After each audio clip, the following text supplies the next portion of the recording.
Hello बच्चों, कैसे हैं आप लोग। उम्मीद है कि आप सब अच्छे होंगे। बच्चों, आज हम क्लास 10th के इतिहास का चैप्टर 4 भारत में राष्ट्रवाद का क्वेश्चन आंसर पूरा करेंगे। तो आइए देखते हैं। बच्चों, इसमें वस्तुनिष्ठ प्रश्न में है पहला कि गदर पार्टी की स्थापना किसने और कब की। तो इसमें हो जाएगा बच्चों, लाला हरदयाल ने किया था 1913 ईस्वी में। दूसरा है बच्चों, जालियांवाला बाग हत्याकांड किस तिथि को हुआ। तो ये हमारा 13 अप्रैल 1919 को हुआ था। तीसरा है बच्चों, लखनऊ समझौता किस वर्ष हुआ। तो लखनऊ समझौता हमारा 1916 ईस्वी में हुआ था। चौथा है, असहयोग आंदोलन का प्रस्ताव कांग्रेस के किस अधिवेशन में पारित हुआ। तो इसका को हो जाएगा सितंबर 1920 कलकत्ता में।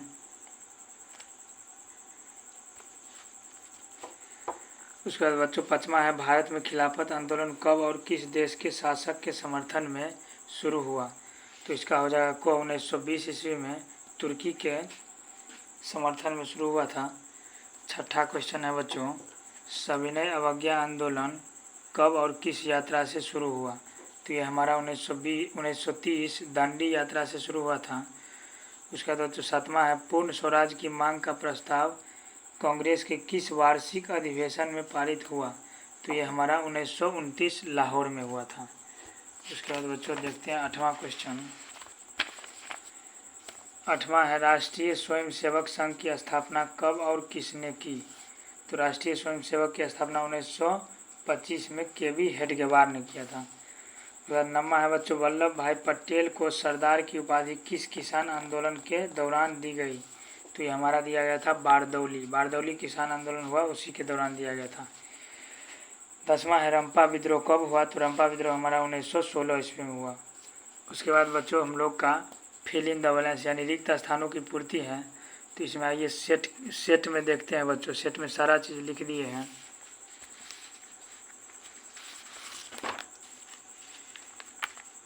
इसमें बच्चों है, रिक्त स्थानों की पूर्ति करें में पहला है बाल गंगाधर तिलक और डैश डैश के जगह बच्चों हो जाएगा एनी बेसेंट ने होम रूल लीग की स्थापना शुरू किया।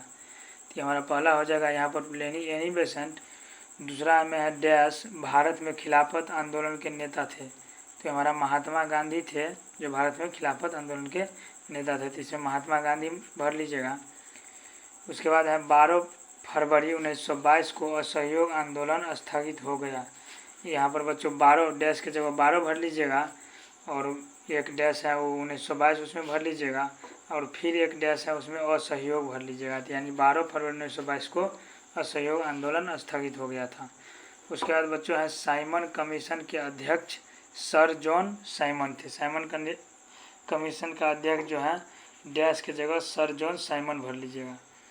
5वां है, बिहार में चौकीदारी कर के विरोध में आंदोलन आरंभ हुआ। यहाँ पर डैश के जगह बिहार भर लीजिएगा और एक और डैश है फिल इन द ब्लैंक्स, इसकी जगह चौकीदारी भर लीजिएगा। छठा है बच्चों, भारतीय राष्ट्रीय कांग्रेस के पहले अध्यक्ष व्योमेश चंद्र बनर्जी यानी WC थे। यहाँ पर डैश के जगह व्योमेश चंद्र बनर्जी भर लीजिएगा। उसके बाद 7वां है बच्चों, 11 अप्रैल 1936 को अखिल भारतीय किसान सभा का गठन लखनऊ में हुआ।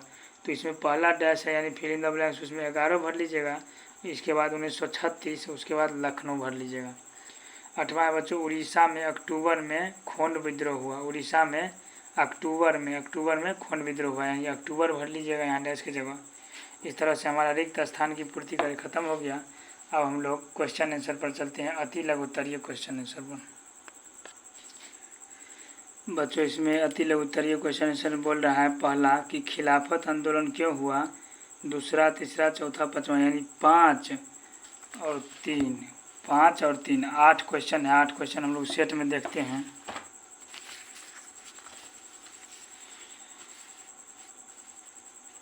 इसमें बच्चों खिलाफत आंदोलन क्यों हुआ, पहला क्वेश्चन 20 शब्दों में उत्तर देते हैं। प्रथम विश्व युद्ध में इंग्लैंड से हारने के बाद तुर्की के ऑटोमन साम्राज्य को विघटित कर दिया गया था। अतः 1920 के प्रारंभ में भारतीय मुसलमानों ने तुर्की के प्रति इंग्लैंड को अपनी नीति बदलने के लिए बाध्य करने हेतु खिलाफत आंदोलन किया। यानी कि जब पहला विश्व युद्ध हुआ था उसमें क्या हुआ, इंग्लैंड से हारने के बाद तुर्की का जो ऑटोमन साम्राज्य था उसको विघटित कर दिया गया। इसलिए 1920 में यहाँ के भारत के मुसलमान जो थे उसने तुर्की के प्रति इंग्लैंड को, यानी इंग्लैंड जो तुर्की के प्रति रवैया अपना रहा था उसी नीति को बदलने के लिए यानी बाध्य करने के लिए खिलाफत आंदोलन किया। दूसरा है बच्चों रॉलेट एक्ट से आप क्या समझते हैं? तो बढ़ती हुई क्रांतिकारी घटनाओं को दबाने के लिए 21 मार्च 1919 को अंग्रेजों ने क्रांतिकारी एवं अराजकता अधिनियम नामक कानून पारित किया, जिसे रॉलेट एक्ट भी कहा जाता है। इसके अनुसार किसी भी व्यक्ति को बिना साक्ष्य और बिना वारंट के भी गिरफ्तार किया जा सकता था। यानी कि बच्चों जब बढ़ती हुई क्रांति थी और मतलब क्रांति जो बढ़ रहा था और उसी घटना ये सब कुछ चीज़ को दबाने के लिए 21 मार्च 1919 को अंग्रेज ने क्या किया, क्रांतिकारी एवं अराजकता अधिनियम नामक कानून पारित किया, जिसे हम लोग रॉलेट एक्ट के नाम से जानते हैं। इसमें क्या था रॉलेट एक्ट में कि किसी भी व्यक्ति को बिना कोई प्रमाण के ही और बिना कोई वारंट के ही गिरफ्तार कर लेता था। उसके बाद बच्चों तीसरा क्वेश्चन है हमारा कि दांडी यात्रा का क्या उद्देश्य था? तो बच्चों दांडी यात्रा का मुख्य उद्देश्य था नमक कानून का उल्लंघन कर सविनय अवज्ञा आंदोलन प्रारंभ करना। यानी कि जो दांडी यात्रा था उसका मुख्य उद्देश्य क्या था कि नमक कानून का उल्लंघन करके और सविनय अवज्ञा आंदोलन प्रारंभ करना।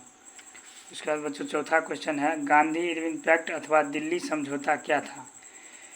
तो सविनय अवज्ञा आंदोलन रोकने के लिए तथा द्वितीय गोलमेज सम्मेलन में भाग लेने के लिए अंग्रेजी वायसराय लॉर्ड इरविन तथा गांधी जी के बीच 5 मार्च 1931 को दिल्ली में एक समझौता हुआ, जिसे गांधी इरविन पैक्ट या दिल्ली समझौता भी कहा जाता है। यानी कि सविनय अवज्ञा आंदोलन को रोकने के लिए क्या किया गया था, द्वितीय गोलमेज सम्मेलन में भाग लेने के लिए अंग्रेजी जो वायसराय था लॉर्ड इरविन उसके बीच और महात्मा गांधी के बीच 5 मार्च 1931 को दिल्ली में एक समझौता हुआ, उसी को हम लोग गांधी इरविन पैक्ट या दिल्ली समझौता कहते हैं। तो यहाँ तक लिख लीजिएगा चौथा। अब पाँचवा है बच्चों चंपारण सत्याग्रह का संक्षिप्त विवरण दे। तो बिहार में बाध्यकारी नील की खेती हेतु 3 कठिया व्यवस्था को रोकने के लिए गांधी जी द्वारा पहला सत्याग्रह बिहार के चंपारण में किया गया था। गांधी जी के दबाव में आकर सरकार ने चंपारण एग्रियन कमेटी का गठन किया और 3 कठिया प्रथा समाप्त कर दी गई। यानी कि बिहार में पहले क्या होता था बच्चों की बाध्यकारी नील की खेती होता था। यदि आपके पास खेत है तो अंग्रेज लोग बोलता था कि उस पर नील का खेती होना ही चाहिए।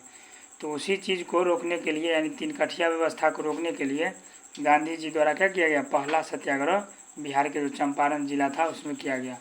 और गांधी जी जब ये मतलब सत्याग्रह किए तो उसके दबाव में आकर सरकार ने क्या किया, चंपारण एग्रियन कमेटी का गठन किया और उसके बाद 3 कठिया प्रथा को समाप्त कर दिया गया।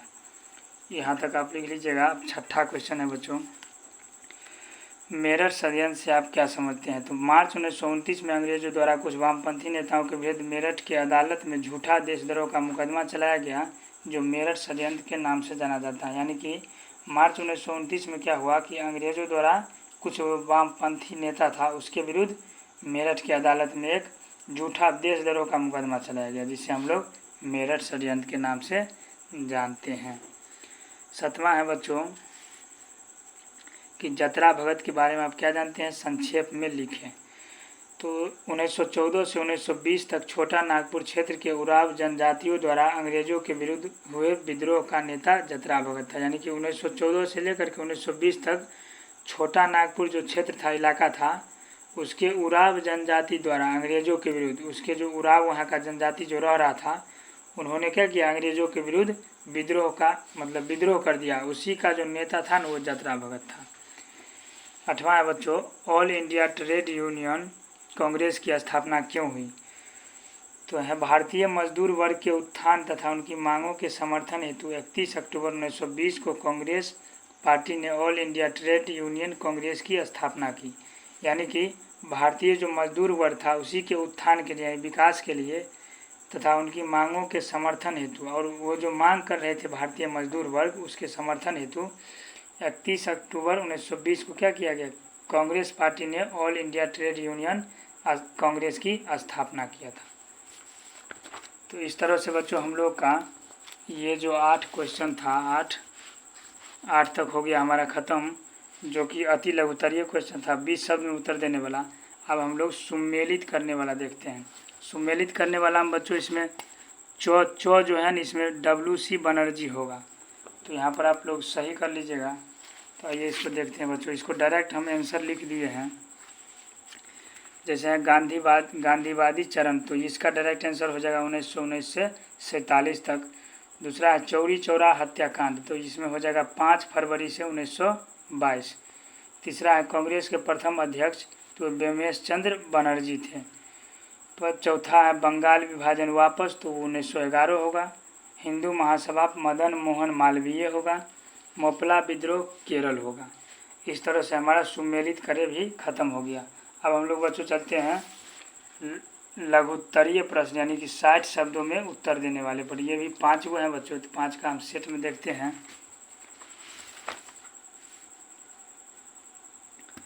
इसका बच्चों है असहयोग आंदोलन प्रथम जन आंदोलन था कैसे? तो महात्मा गांधी के नेतृत्व में जनवरी 1921 में असहयोग आंदोलन की शुरुआत हुई, जिसे संपूर्ण भारत में अभूतपूर्व सफलता मिली। इस आंदोलन में सरकारी स्कूलों एवं कॉलेजों का बहिष्कार कर राष्ट्रीय विद्यालयों एवं कॉलेजों की स्थापना की गई। न्यायालय के स्थान पर पांचों का फैसला मानने पर जोर दिया गया। विदेशी वस्तुओं का बहिष्कार कर स्वदेशी को बढ़ावा दिया गया इत्यादि। यानी कि असहयोग जो आंदोलन था वो कह रहा है कि प्रथम जन आंदोलन था कैसे? तो महात्मा गांधी के नेतृत्व में क्या हुआ था, जनवरी 1921 में एक असहयोग आंदोलन शुरुआत किया गया, जिसे संपूर्ण भारत में अभूतपूर्व, यानी कि इस आंदोलन को पूरा भारत ने, मतलब पूरा भारत पर इसका प्रभाव पड़ा, पूरा भारत के लोग इसको सहयोग किए, यानी अभूतपूर्व सफलता मिली। इस आंदोलन में सरकारी स्कूलों, ये जो आंदोलन हुआ इसमें सरकारी स्कूल कॉलेज इस सब का बहिष्कार करके और राष्ट्रीय विद्यालय एवं कॉलेज का स्थापना किया गया। और न्यायालय के स्थान पर क्या किया गया कि पंच, जो समाज में पंच लोग बैठता है और फैसला सुनाता है, वो सब चीज़ को मानने पर जोर दिया गया।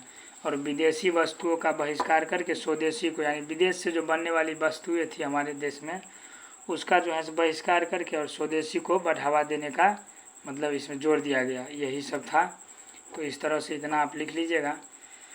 दूसरा है बच्चों, सविनय अवज्ञा आंदोलन के परिणाम क्या हुए? तो सविनय अवज्ञा आंदोलन के निम्न परिणाम हुए। इस आंदोलन में पहली बार महिला, मजदूर वर्ग, शहरी एवं ग्रामीण क्षेत्र के निर्धन व अशिक्षित लोग एक साथ जुड़े। जब यह आंदोलन हुआ तो इस सबसे पहला बार क्या हुआ, महिला जो था, मजदूर वर्ग था, शहरी एवं ग्रामीण क्षेत्र के निर्धन, जब निर्धन मतलब गरीब, यानी कि शहर में और गांव में रहने वाले जितने भी गरीब लोग थे वो, और अशिक्षित लोग, अशिक्षित मतलब जो अनपढ़ लोग थे, वो एक साथ इस आंदोलन के जरिए जुड़े। दूसरा है, इस आंदोलन से समाज के विभिन्न वर्गों में अंग्रेज विरोधी भावनाएं व्याप्त हुई। यानी कि यह जब आंदोलन हुआ बच्चों, तो इसमें क्या हुआ, समाज के जितना भी वर्ग था उस सब में अंग्रेज के विरुद्ध, यानी कि अंग्रेज के विरुद्ध क्या हुआ, विरोधी भावनाएं व्याप्त होने लगी पूरे समाज में। तीसरा, इस आंदोलन के अंतर्गत आर्थिक बहिष्कार ने ब्रिटिश आर्थिक हितों को प्रभावित किया। यानी कि यह जब आंदोलन हुआ तो उसके मतलब एवज में आर्थिक बहिष्कार ने क्या किया, ब्रिटिश आर्थिक हितों को प्रभावित किया। यानी कि जितना भी बहिष्कार था, यानी कि विदेश से बनने वाली वस्तु और हर चीज़ का, विदेशी वस्तु का बहिष्कार करने लगा। तब वो उसका सामान बिकेगा नहीं तो निश्चित तौर पर से उसको आर्थिक हित का जो उसका आर्थिक जो लाभ हो रहा था वो प्रभावित होगा ही, तो उसका आर्थिक लाभ प्रभावित हुआ। चौथा, इस आंदोलन का मुख्य परिणाम ब्रिटिश सरकार द्वारा 1935 ईस्वी का भारत शासन अधिनियम पारित किया जाना था। इस आंदोलन का जो मेन मतलब परिणाम हुआ ने, वो था ब्रिटिश सरकार द्वारा 1935 ईस्वी का भारत शासन अधिनियम पारित किया जाना। यही था मेन परिणाम इसका। तो इस तरह से आप इतना लिख लीजिएगा दूसरा का। आप लोग बच्चों हम लोग तीसरा पर चलते हैं। तीसरा में भारतीय राष्ट्रीय कांग्रेस की स्थापना किन परिस्थितियों में हुई? तो देखते हैं। बिखरी हुई राष्ट्रवादी शक्तियों को एकजुट रखने के लिए एक अखिल भारतीय राजनीतिक संगठन की आवश्यकता थी। यानी कि जो बिखरा हुआ राष्ट्रवादी शक्ति सब था, राष्ट्र में रहने वाले जितना भी शक्ति, उसको एकजुट करने के लिए क्या किया गया, अखिल भारतीय राजनीतिक संगठन का एक आवश्यकता था। दूसरा है बच्चों, एक रिटायर्ड ब्रिटिश अधिकारी एलन ऑक्टेवियन ह्यूम ने इस दिशा में प्रयास शुरू किया और 1884 ईस्वी में भारतीय राष्ट्रीय संघ की स्थापना की। एक रिटायर्ड ब्रिटिश अधिकारी था, यानी कि ब्रिटिश अधिकारी था जो रिटायर्ड था, उसका नाम था एलन ऑक्टेवियन ह्यूम। वो इस दिशा में प्रयास शुरू किया और 1884 से लेकर के मतलब 1884 ईस्वी में भारतीय राष्ट्रीय संघ का स्थापना किया। तो दूसरा यह था किस किस परिस्थितियों में हुआ था भारतीय राष्ट्रीय संघ की स्थापना। तीसरा है बच्चों, इसकी अगली बैठक 28 दिसंबर 1885 को बम्बई के गोकुल दास तेजपाल संस्कृत कॉलेज में हुआ और यहाँ इस संगठन का नाम बदलकर अखिल भारतीय राष्ट्रीय कांग्रेस कर दिया गया। उसके बाद इसका अगला जो बैठक हुआ था वो 28 दिसंबर 1885 को बम्बई के गोकुल दास तेजपाल संस्कृत कॉलेज में हुआ था इसका अगला बैठक। और यहाँ इस संगठन में क्या किया गया, इस संगठन का नाम बदल करके और अखिल भारतीय राष्ट्रीय कांग्रेस कर दिया गया। पहले था भारतीय राष्ट्रीय कांग्रेस, उसके बाद अखिल भारतीय राष्ट्रीय कांग्रेस कर दिया गया। उसके बाद बच्चों चौथा क्वेश्चन है, उसमें भारत के किसान आंदोलन पर एक टिप्पणी लिखें। करा बिहार में नील उत्पादक किसानों की स्थिति काफ़ी दयनीय थी क्योंकि अंग्रेजों द्वारा 3 कठिया व्यवस्था लागू किया गया था जिसमें किसानों को अपनी भूमि के 3/20 हिस्सों पर नील की खेती करनी होती थी। यानी कि बिहार में जो किसान आंदोलन हुआ उस पर कर रहा है कि टिप्पणी, तो उसमें बिहार में बच्चों नील उत्पादक किसान जो था, जो नील की खेती करता था, उसका स्थिति काफ़ी क्या था, दयनीय था क्योंकि अंग्रेज लोग वहाँ जो थे 3 कठिया व्यवस्था लागू किए हुए थे जिसमें किसान को, यदि किसान के पास 20 कट्ठा ज़मीन है तो उसमें 3 कट्ठा पर ही मतलब 3 कट्ठा पर कम से कम उसको नील की खेती करना ही पड़ता था। उसके बाद दूसरा है, नील की खेती किसान नहीं करना चाहते थे क्योंकि इससे उनको ज़्यादा लाभ नहीं होता था तथा भूमि की उर्वरता भी नष्ट हो जाती थी। जो वहाँ का मतलब किसान सब था वो नील का खेती नहीं करना चाहता था क्योंकि इससे क्या होता था, उससे किसान लोगों को ज़्यादा लाभ भी नहीं मिलता था और भूमि की उर्वरता यानी कि भूमि को जो पैदावार शक्ति होती है वो भी क्या हो जाता था, नष्ट हो जाता था। उसके बाद है 1916 में कांग्रेस के लखनऊ अधिवेशन में चंपारण के एक किसान राजकुमार शुक्ल ने गांधी जी का ध्यान इस ओर आकृष्ट कराया तथा इन्हें चंपारण आने का अनुरोध किया। अंततः चंपारण सत्याग्रह के बाद इस प्रथा को समाप्त कर दिया गया। उसके बाद क्या हुआ, 1916 में कांग्रेस के जो लखनऊ अधिवेशन हुआ उसमें चंपारण के एक नेता थे, किसान नेता राजकुमार शुक्ल, वो गांधी जी का ध्यान अपनी ओर यानी कि इस नील व्यवस्था जो चल रहा था नील की खेती का, इसकी तरफ महात्मा गांधी का ध्यान आकृष्ट करवाया तथा उन्हें चंपारण आने का अनुरोध किया और गांधी जी से अनुरोध किया कि आप चंपारण आइए। और गांधी जी आए, आने के बाद क्या हुआ, चंपारण सत्याग्रह किए और उसके बाद इस प्रथा को धीरे धीरे समाप्त कर दिया गया। उसके बाद पाँचवा है बच्चों, पाँचवा है स्वराज पार्टी की स्थापना एवं उद्देश्य की विवेचना करें। तो स्वराज पार्टी की स्थापना चित्तरंजन दास एवं मोतीलाल नेहरू के द्वारा 1923 में किया गया था। इनका मुख्य उद्देश्य था कांग्रेस द्वारा अंग्रेज सरकार के विरुद्ध असहयोगात्मक रवैया अपनाए रखते हुए देश के विभिन्न निर्वाचनों में भाग लेकर व्यावसायिक सभाओं एवं सार्वजनिक संस्थानों में प्रवेश कर सरकार के कामकाज में अवरोध पैदा करना। यानी कि स्वराज पार्टी का स्थापना का जो मेन उद्देश्य था ने वो क्या था कि स्वराज पार्टी की जो स्थापना चित्तरंजन दास और मोतीलाल नेहरू ने किया था। वो कब, 1923 में। इसका मुख्य उद्देश्य था कि कांग्रेस द्वारा जो अंग्रेज सरकार के विरुद्ध असहयोगात्मक रवैया अपनाए रखते हुए देश के विभिन्न निर्वाचनों में भाग लेकर के व्यावसायिक सभा एवं सार्वजनिक संस्था में प्रवेश कर सरकार के कामकाज में, यानी कि इसका जो मेन उद्देश्य था वो कांग्रेस और कांग्रेस द्वारा क्या था, अंग्रेज सरकार के विरुद्ध असहयोग मतलब अंग्रेज सरकार जो ये रवैया अपना रहा था उसको देश के विभिन्न निर्वाचनों में भाग ले करके और व्यावसायिक सभा हो गया, सार्वजनिक संस्थान हो गया, इस सब में प्रवेश करके और सरकार के काम का जितना भी होता था उस सब में विरोध यानी अवरुद्ध पैदा करना था। इस तरह से बच्चों हम लोग का 5वां क्वेश्चन भी खत्म हो गया लघु उत्तरीय का 60 शब्द का। अब हम लोग बच्चों दीर्घ उत्तरीय प्रश्न यानी कि 150 शब्दों में उत्तर दे, इस पर चलते हैं। अब हम लोग बच्चों दीर्घ उत्तरीय प्रश्न देखते हैं। दीर्घ उत्तरीय में भी बच्चों 6 प्रश्न हैं, उसके बाद बच्चों 6 ही प्रश्न है दीर्घ उत्तरीय में। बताइए इसको देखते हैं सेट में।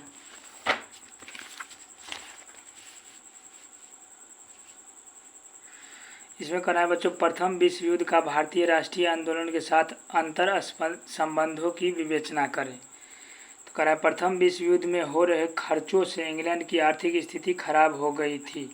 कोई भी युद्ध होता है बच्चों तो उसमें खर्चा तो ज़रूर होता है, तो ये भी मतलब प्रथम विश्व युद्ध हुआ उसमें इंग्लैंड का इतना अधिक खर्चा हुआ कि उसका आर्थिक स्थिति जो था वो खराब हो गया था। चूँकि भारत इंग्लैंड का महत्वपूर्ण उपनिवेश था। भारत बच्चों उस टाइम में इंग्लैंड का क्या था, गुलाम था, उपनिवेश था। अतः भारत की भी आर्थिक स्थिति बिगड़ गई और बेरोजगारी तथा महंगाई अपने चरम पर पहुंच गई। जब भी आर्थिक स्थिति किसी भी देश का बिगड़ता है तो उसमें क्या होता है, बेरोजगारी और महंगाई अपने चरमोत्कर्ष पर पहुंच जाता है। तो उसी तरह भारत में भी यही हाल हो गया। उसके बाद कह रहा है क्या कि प्रथम विश्व युद्ध ने भारत सहित पूरे एशिया और अफ्रीका में राष्ट्रवादी भावना को प्रबल बनाया। प्रथम जो विश्व युद्ध था मतलब युद्ध हुआ वो भारत सहित पूरे एशिया और अफ्रीका में राष्ट्रवादी भावना को क्या किया, प्रबल बनाया।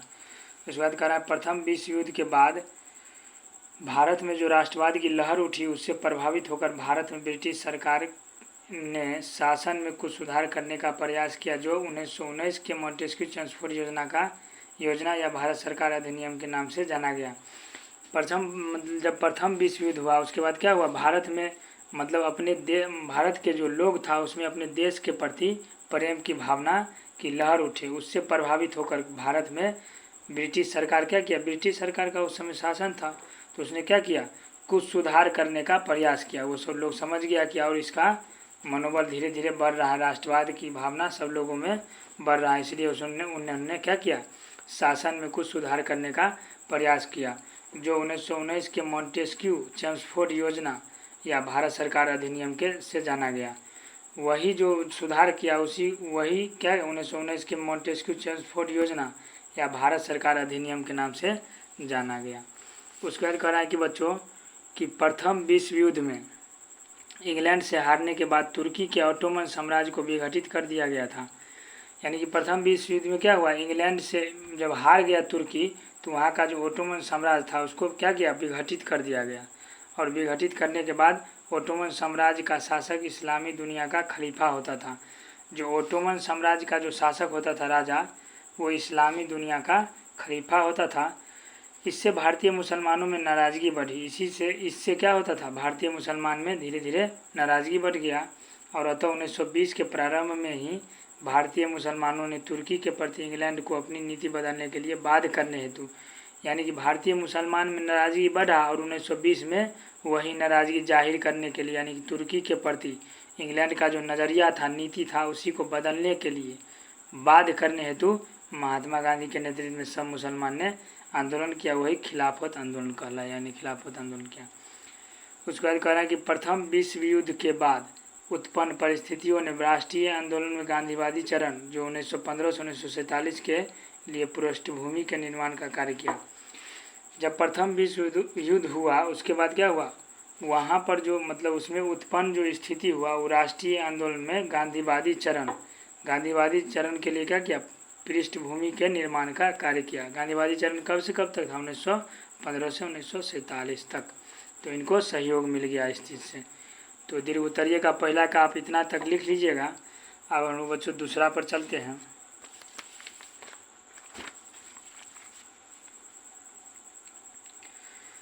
दूसरा है बच्चों असहयोग आंदोलन के कारण एवं परिणामों का वर्णन करें। करा भारतीय राष्ट्रीय कांग्रेस के कोलकाता अधिवेशन जो कि सितंबर 1920 में हुआ था में महात्मा गांधी जी की प्रेरणा से असहयोग आंदोलन चलाने का निर्णय लिया गया, जिसके मुख्य कारण निम्न थे। मतलब वहाँ जो भारतीय राष्ट्रीय कांग्रेस जो हुआ कोलकाता अधिवेशन 1920 में, उसमें गांधी जी ने प्रेरित किया, उससे असहयोग आंदोलन चलाने का निर्णय लिया गया, जिसके मुख्य कारण निम्न थे। पहला था खिलाफत आंदोलन का मुद्दा। पहला क्या था, खिलाफत आंदोलन का मुद्दा था। दूसरा था पंजाब में जालियांवाला बाग हत्याकांड के विरुद्ध न्याय प्राप्त करना। जालियांवाला बाग जो हत्याकांड हुआ तो वो सब तो आप जानबे करते हैं कितना वहाँ भारी मतलब आदमियों का नुकसान हुआ था। तीसरा है स्वराज की प्राप्ति करना, और तीसरा था कि स्वराज की प्राप्ति करना यानी पूर्ण स्वतंत्रता प्राप्त करना था। इस आंदोलन में सरकारी स्कूलों एवं कॉलेजों का बहिष्कार कर राष्ट्रीय विद्यालयों एवं कॉलेजों की स्थापना की गई। यह जब आंदोलन हुआ तो इसमें क्या किया गया, सरकारी स्कूल और कॉलेज ये सब का बहिष्कार कर दिया गया पूरी तरह, और राष्ट्रीय विद्यालय एवं कॉलेज का स्थापना किया गया। न्यायालय के स्थान पर पंचों का फैसला मानने पर जोर दिया गया। न्यायालय में जो फैसला होता था उससे ज़्यादा पंचों का फैसला मानने पर ही जोर दिया गया, और विदेशी वस्तुओं का बहिष्कार कर स्वदेशी को बढ़ावा दिया गया इत्यादि। उसके बाद विदेशी जो वस्तु था उसका बहिष्कार करके और स्वदेशी को बढ़ावा दिया गया। उसके बाद कह रहा है कि चौरी चौरा कांड के बाद इस आंदोलन को स्थगित कर दिया गया। जब चौरी चौरा कांड हुआ तो इसके बाद इस आंदोलन को क्या कर दिया गया, स्थगित कर दिया गया। इसके जो परिणाम आए वो क्या क्या थे आइए देखते हैं। इसके परिणाम निम्न सामने आए। पहला है, कांग्रेस एवं गांधी जी में संपूर्ण भारतीय जनता का विश्वास जागृत हुआ। गांधी जी और मतलब कांग्रेस और गांधी जी, इसमें भारत का जितना भी जनता था वो सबको इस पार्टी में यानी गांधी जी में और कांग्रेस पार्टी में एकदम पूरी तरह से विश्वास हो गया। पहली बार समूचा देश एक साथ आंदोलित हो उठा था। यह पहली बार हुआ कि पूरा देश क्या हुआ, एक साथ आंदोलन के लिए मतलब आंदोलित हो उठा था। तीसरा है, पूरे देश में एक सूत्र में पिरोने वाली भाषा के रूप में हिंदी को मान्यता मिली, और पूरे देश में हिंदी को मान्यता मिली कि समूचे मतलब कहीं पर भी आप हिंदी में बात कर सकते हैं, समझ सकते हैं। इस तरह से जैसे इंग्लिश को इंटरनेशनल लैंग्वेज का मान्यता मिला हुआ है न, उसी तरह हमारे जो देश था उसमें मतलब पूरे देश को एक सूत्र में पिरोने वाली जो भाषा था उसके रूप में हिंदी को मान्यता मिल गया। तो इतना तक आप लोग लिख लीजिए दूसरा का। अब हम लोग तीसरा पर चलते हैं। तीसरा कहना है, सविनय अवज्ञा आंदोलन के कारणों की विवेचना करें। तो सविनय अवज्ञा आंदोलन के निम्न कारण थे। क्या क्या कारण था ये देखते हैं। ब्रिटिश सरकार ने नवंबर 1927 में साइमन कमीशन का गठन किया जो 3 फरवरी 1928 को भारत पहुंचा। ब्रिटिश सरकार क्या किया, ब्रिटिश सरकार नवंबर 1927 में साइमन कमीशन का गठन किया जो हमारे भारत में आते आते कब पहुंचा, 3 फरवरी 1928 को। इस आयोग में एक भी भारतीय सदस्य शामिल नहीं था। यह जो वहाँ से बना करके भेजा आयोग, तो इसमें एक भी भारतीय शामिल नहीं था। करा 1929 से 30 की विश्वव्यापी आर्थिक मंदी का प्रभाव भारत की अर्थव्यवस्था पर बहुत बुरा पड़ा। 1929 और 30 का जो विश्वव्यापी आर्थिक मंदी आया था उसने भारत की अर्थव्यवस्था पर बहुत गहरा यानी बुरा प्रभाव डाला। पूरे देश का वातावरण सरकार के खिलाफ थी। पूरा देश हमेशा मतलब उस टाइम में सरकार के खिलाफ था कि सरकार ठीक नहीं कर रही है, क्या कर रही है। उसके बाद है बच्चों, मेरठ षड्यंत्र केस और लाहौर षड्यंत्र केस ने भी सरकार विरोधी विचारधारा को उग्र बना दिया। मेरठ षड्यंत्र केस था और लाहौर षड्यंत्र केस था, इसने भी क्या किया, सरकार विरोधी विचारधारा को उग्र बना दिया। जो मेरठ में षड्यंत्र हुआ था और लाहौर षड्यंत्र हुआ था, इसने भी सरकार विरोधी यानी सरकार के विरोध में जितना भी भावना जग रहा था उसमें ये जोर पकड़ा दिया। उसके बाद चौथा है, दिसंबर 1929 में कांग्रेस के लाहौर अधिवेशन में पूर्ण स्वराज की मांग रखी गई तथा 26 जनवरी 1930 को पूर्ण स्वतंत्रता दिवस मनाने की घोषणा की गई। इस प्रकार पूरे देश में उत्साह की एक नई लहर जागृत हुई। उसके बाद क्या हुआ कि 1929 में दिसंबर 1929 में कांग्रेस के लाहौर अधिवेशन में पूर्ण स्वराज का मांग रखा गया। उसके बाद 26 जनवरी 1930 को इसको पूर्ण स्वतंत्र दिवस मनाने की घोषणा भी की गई। इस प्रकार पूरे देश में यानी पूरे भारत में उत्साह की एक नई लहर जागृत हुई। उसके बाद है बच्चों कि आंदोलन प्रारंभ होने से पूर्व गांधी जी ने वायसराय लॉर्ड इरविन के समक्ष सूत्री मांग रखा था, परंतु इरविन ने मिलने से भी इनकार कर दिया। आंदोलन जो ये शुरू हुआ उससे पहले ही क्या किया, गांधी जी ने वायसराय लॉर्ड इरविन के समक्ष 11 सूत्री मांग रखा था, 11 बात का मांग रखा था, लेकिन क्या हुआ, इरविन ने मिलने से भी इनकार कर दिया था। उसके बाद ही तो आंदोलन हुआ। तो इस तरह से इतना लिख लीजिएगा आप लोग। अब हम लोग बच्चों चौथा पर चलते हैं। चौथा है, भारत में मजदूर आंदोलन के विकास का वर्णन करें। तो 20वीं शताब्दी के आरंभिक वर्षों में सर्वप्रथम सुब्रमण्यम अय्यर ने मजदूरों की यूनियन की गठन की वकालत की थी। मतलब 20वीं शताब्दी के जो आरंभिक वर्ष था उसमें सबसे पहले सुब्रमण्यम अय्यर था, उन्होंने ही मजदूर की यूनियन के गठन की वकालत किया था, यानी कि वकील बन करके कोर्ट में लड़ा था। 1917 में अहमदाबाद में प्लेग की महामारी फैलने के कारण मजदूरों को से रोकने के लिए उनके वेतन में वृद्धि की गई थी, जो महामारी खत्म होते ही समाप्त कर दी गई। इससे मजदूर काफ़ी असंतुष्ट थे। यानी कि 1917 में अहमदाबाद में जो प्लेग की महामारी फैली तो मजदूर लोग तो शहर छोड़ के आने के लिए तैयार थे, लेकिन उनको रोकने के लिए क्या किया गया, उनके वेतन में यानी तनख्वाह में वृद्धि कर दिया गया। उसके बाद जो महामारी जैसे ही ख़त्म हुआ तो फिर वो उसका तनख्वाह को कम कर दिया गया, यानी समाप्त कर दिया गया जो तनख्वाह मिल रहा था। इससे मजदूर क्या थे, काफ़ी असंतुष्ट थे। उसके बाद देखते हैं, उसके बाद क्या कह रहा है कि प्रथम विश्व युद्ध और उससे उत्पन्न महंगाई के कारण मजदूरों के बोनस की कटौती कर दी गई थी, जो उनके लिए कष्टदायक था। जो प्रथम विश्व युद्ध हुआ और उससे उत्पन्न जो महंगाई था उसके कारण क्या किया, मजदूरों का जो बोनस था उसमें कटौती किया गया। इससे क्या हुआ, उनके लिए यह बहुत ही कष्टदायक था। 1917 के रूसी क्रांति तथा श्रम संगठन की स्थापना का प्रत्यक्ष प्रभाव भारतीय मजदूर वर्ग पर पड़ा।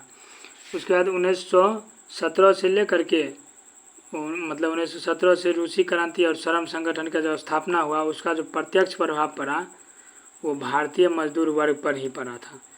उसके बाद कह रहा है कि 31 अक्टूबर 1920 को कांग्रेस पार्टी के all India trade union Congress की स्थापना की गई, जिसके प्रथम अध्यक्ष लाला लाजपत राय थे।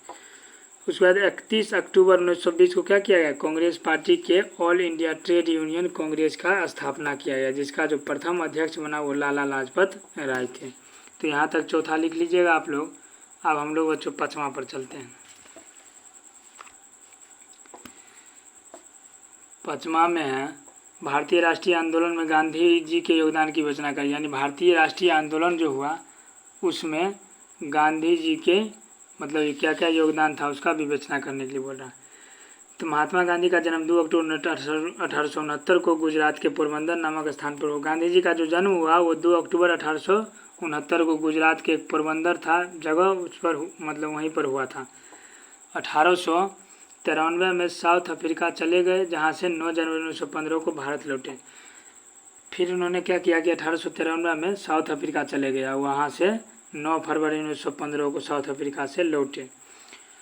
उसके बाद 1916 में गांधी जी ने अहमदाबाद के पास साबरमती आश्रम की स्थापना की। उसके बाद 1916 में क्या किया, गांधी जी ने अहमदाबाद के पास ही साबरमती आश्रम का स्थापना किया गया। और 1917 में बिहार के किसान नेता राजकुमार शुक्ल के अनुरोध पर गांधी जी चंपारण आए। चंपारण के किसान नील की खेती तथा 3 कठिया प्रथा से परेशान थे, अतः गांधी जी ने भारत में पहली बार सत्याग्रह का प्रयोग चंपारण में किया।